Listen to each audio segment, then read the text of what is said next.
どうも、日本語で喋りましょうの岡戸です。このポッドキャストではナチュラルな日本語でいろんなテーマについて話しています。すべてのエピソードの振り仮名と英語訳、重要単語リスト付きのスクリプトをポッドレオンで公開もしています。お刺身のように新鮮で生の日本語を学びたい人はぜひ最後まで聞いていってください。よろしくお願いします。はい。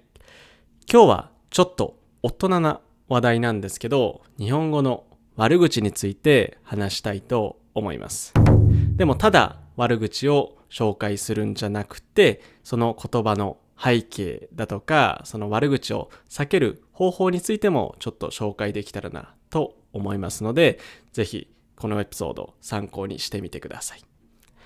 で、まず日本語の悪口の歴史、それについても話したいと思います。日本では直接的な悪口を避ける文化があります。あんまり直接悪口を言わないようにする人が多いと思います。それでもやっぱり日本語の中には強い意味を持った言葉というのもあります。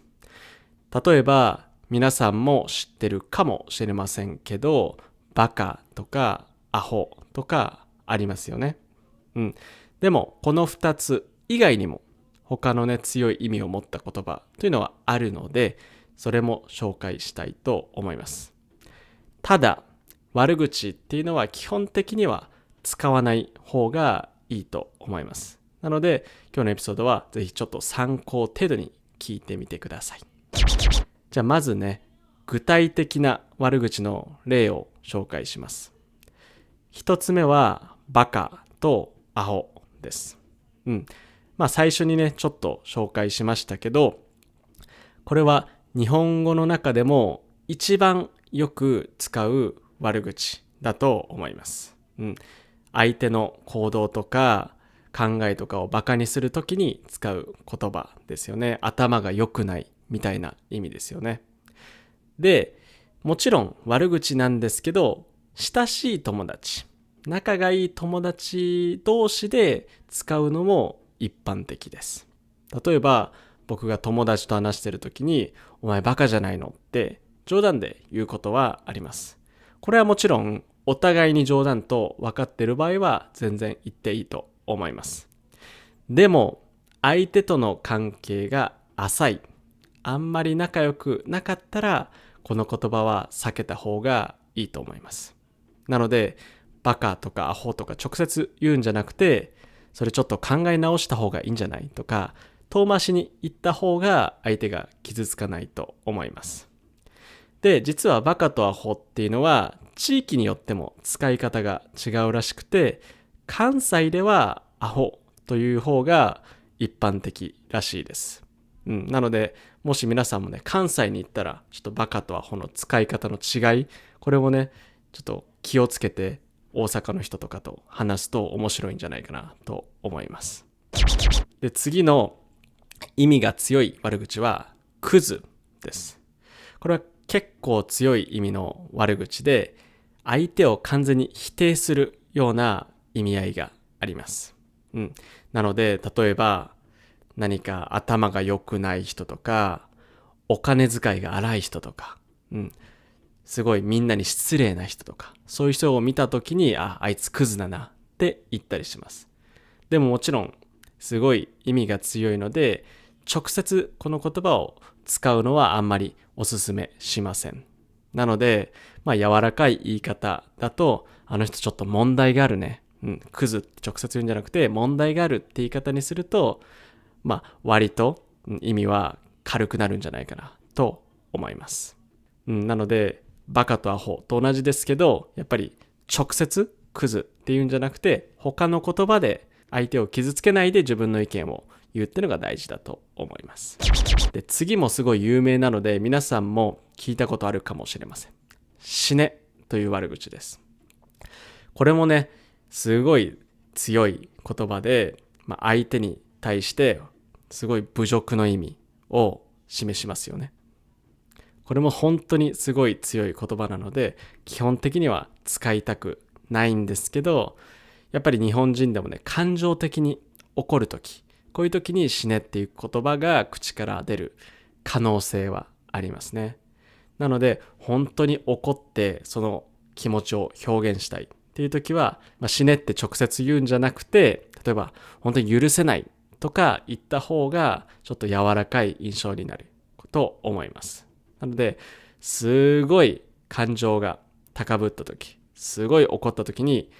使いたくなる場合もあると思うんですけど、使ってしまうとね、例えば友達とかの関係が壊れちゃう可能性もあると思うので、ぜひ使うときはね、気をつけてください。できれば絶対に使わないようにしたい言葉ですね。で、他にも、キモい、こんな悪口もあります。キモいというのは、気持ち悪いの略した言葉です。なので、気持ち悪いを短くした言葉ですね。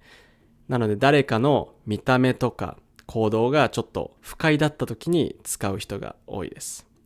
で、結構個人的な感覚なんですけど、若い人がたくさん使うかなと思います。なので結構軽い気持ちで使う人が最近は増えてるんじゃないかなと思いますけど、結構意味は強いので使う時には気をつけたい言葉ですね。キモいもそうですけど、結構見た目に関する悪口っていうのも多くて、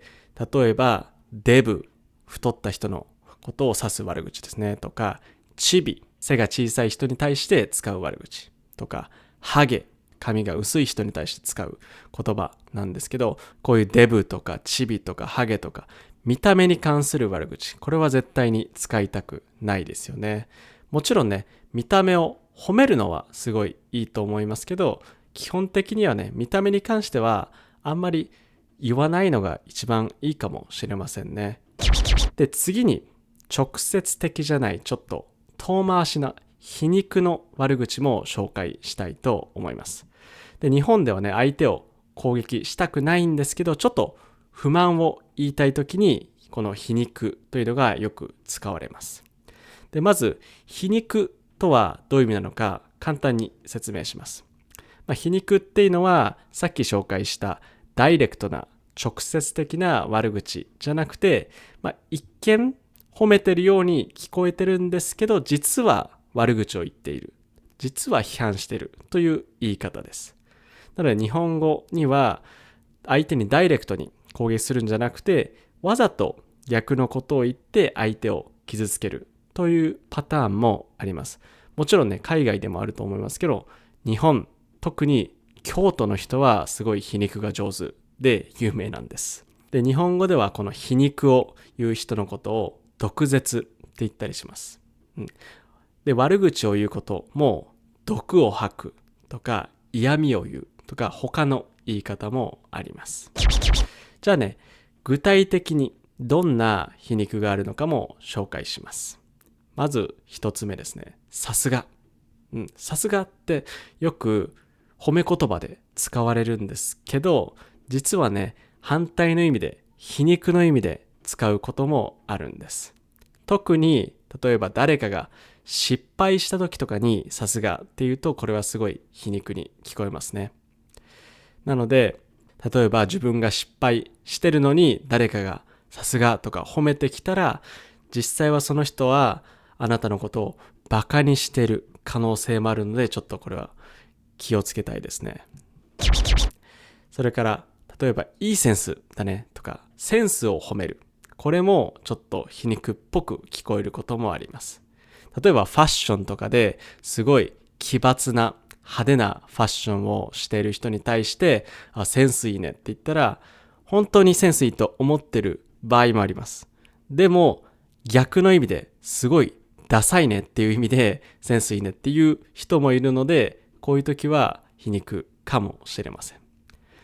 他の言い方でも、例えばすごい斬新だねとか個性的だねとかすごい独特な服だねとかチョイスだねって言われたら褒めてる可能性もあります。でも逆の意味で皮肉を言ってる可能性もあるので、ちょっと気をつけたいですし、自分がね、そういう言葉褒めてる意味で使ってるとしても、相手がどう受け取るのかわからないので、こういう言葉はやっぱり使い方に気をつけたいですよね。で、他にも面白い、